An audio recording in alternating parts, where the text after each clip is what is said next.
Hello, welcome back to the channel. Hope everyone's doing okay. I've come to, or I should say we, myself and my wife, have come to Arundel today.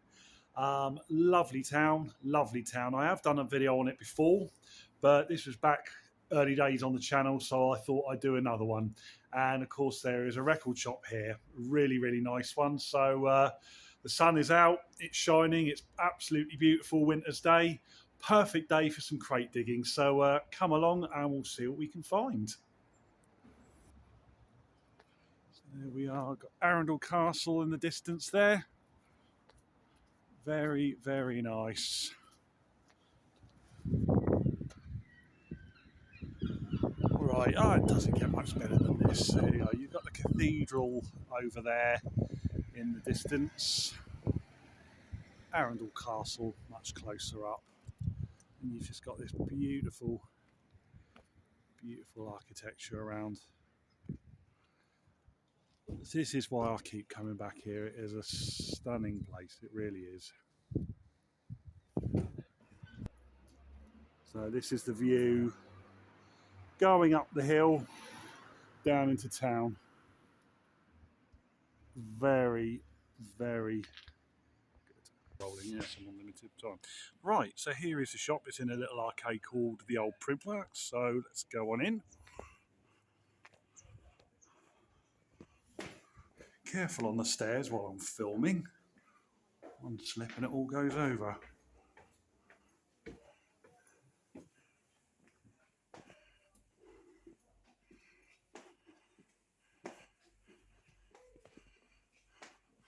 And here is the shop. It's beautiful. Look at that. Very festive. It's called A Ray of Delight. A few bargains outside. But yeah, right, let's go in and have a look.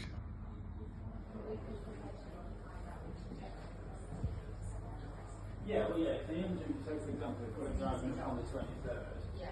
The issue then is.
Right, so I'm back home. It's actually the next day.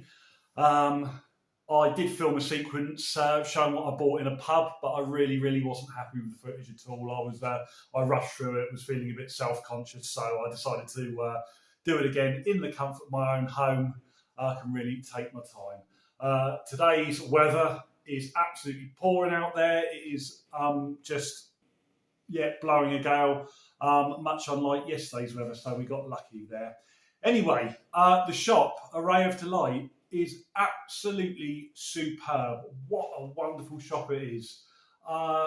Huge selection, great selection, really nicely laid out. Conditions of everything are fine and great. Everything is priced really well, and really, really friendly vibe and atmosphere in there.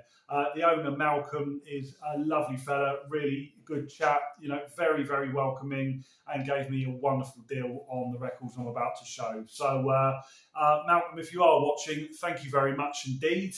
I will return sometime soon, and obviously recommend anyone else to pop to Arundel. You've seen it's a lovely town and a brilliant shop, so well worth checking out. Right, so what did I buy? Let's start off with the initial bargain. So this one You may have seen it popping out of the bargain crates when I was looking around outside the shop. It's Salisbury by Uriah Heep, and the price was £3. Yes, £3. So this is a second pressing. It's on bronze with the island catalogue number. Still quite scarce. When I saw £3, I was like, that's going to be absolutely knackered, isn't it? And it isn't. It isn't at all.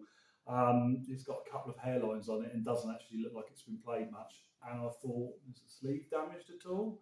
No, it isn't. There's a little bit of light wear to it, but £3, blimey. Yeah, he said Malcolm said he put it in the sort of bargain boxes just as a sort of a bit of a treat, really, just to be found. And yeah, I was lucky when I found it, so I thought I can't pass it up. This is a great record. Their second album.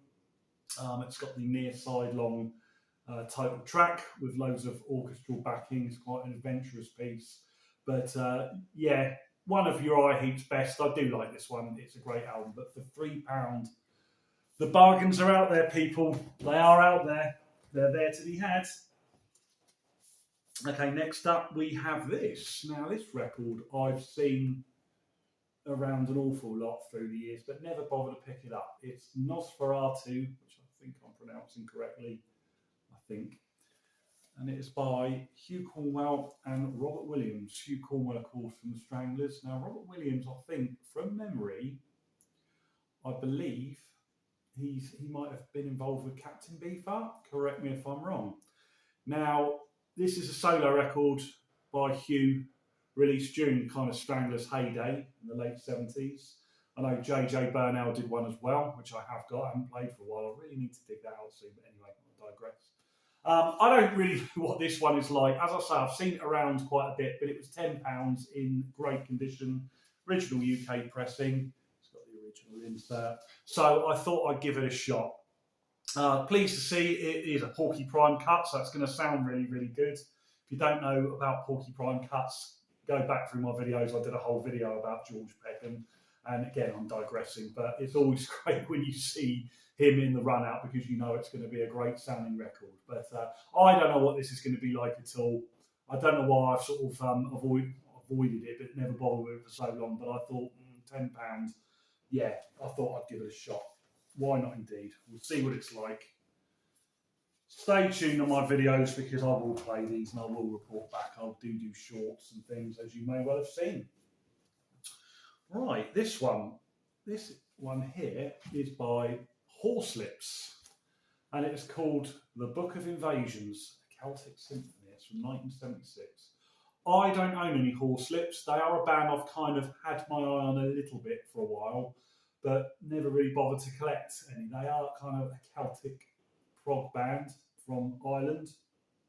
That's all I really know about them. I think I might have heard bits and pieces, but I don't really know what to expect. Again, I picked this one up on a kind of whim.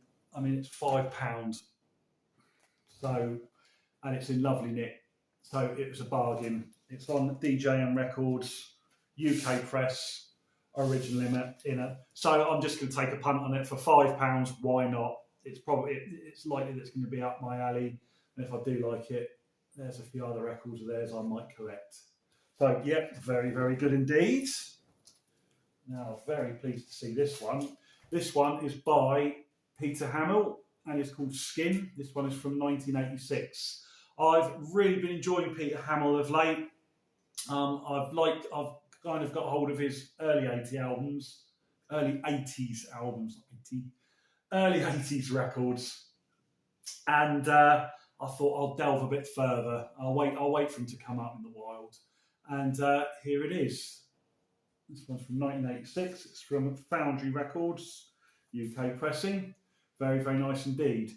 There was this cost me £10. There was another copy in the racks that I came across and actually dug out and put aside for £9. And it wasn't a bad copy, but it just had a bit more sort of cover wear. And then I came across this much, much better copy, which is really immaculate, and the record looks unplayed for £1 more. So that was a no-brainer. The £9 one went back. So yeah, really pleased to get that. Right, this next one is a gem of a find, absolute gem. I couldn't believe this. This is a rare record. It wasn't actually even on the wall. It was in the racks, and I was like, blimey, pulled it out straight away and nabbed it. So it's another Irish band. This is Frupp, and it's called Prince of Heaven's Eyes. This is a UK original pressing on the Dawn label, and it is pretty scarce.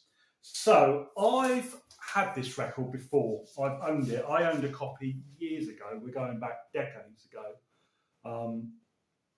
And I paid peanuts for it, and it was in absolutely appalling condition. I mean, the sleeve was all right, but the record was marked, scratched. It was really, it was damaged, and you couldn't really enjoy the music on it. I could tell it was my cup of tea, but it was, it was too wrecked to actually play. It was so crackly. There's nothing you could do about it. I don't know what happened to that copy.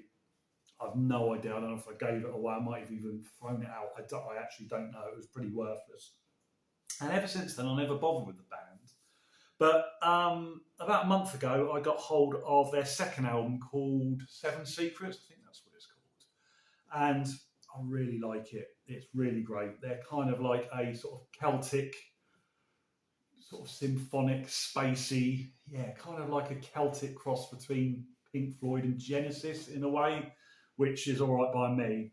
So I've had my eye out for this one as well, and also my interest in this band was reignited from watching it being shown on YouTube a month or two ago.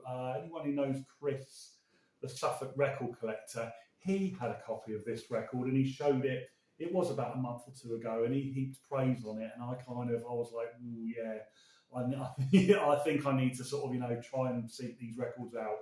And lo and behold, there it is. It's turned up in the wild for a really, really decent price. I was checking out the price on Discogs, and I paid a very, very fair price for this indeed. So I'm really pleased to pick this one up to add to the collection. It was a nice scarcity and great to find in the wild. It's a great cover, that as well, isn't it? So yeah, very, very good indeed. Finally, this record was up on the wall. Not scarce as the front one, I wouldn't say, but this is a replacement upgrade issue. This is Kevin Ayers' third album, and it's called Whatever She Brings We Sing.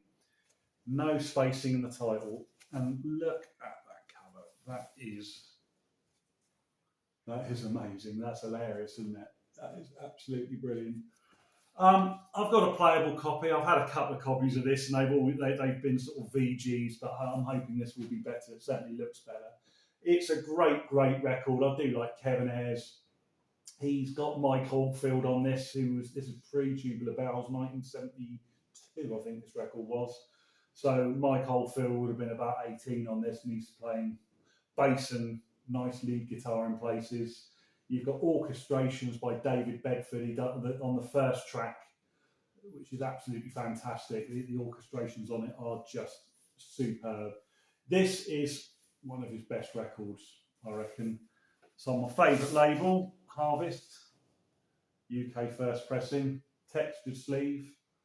And I don't know what more to say about it. I've got most of Kevin Ayers' sort of early works. I haven't delved too much into the kind of late 70s stuff. I don't really know what that's like, but you know me, I tend to stick to the early stuff. It's all been said before, hasn't it? So yeah, I nabbed that. That was found right at the very end. So yeah, a really, really good haul. I think you agree.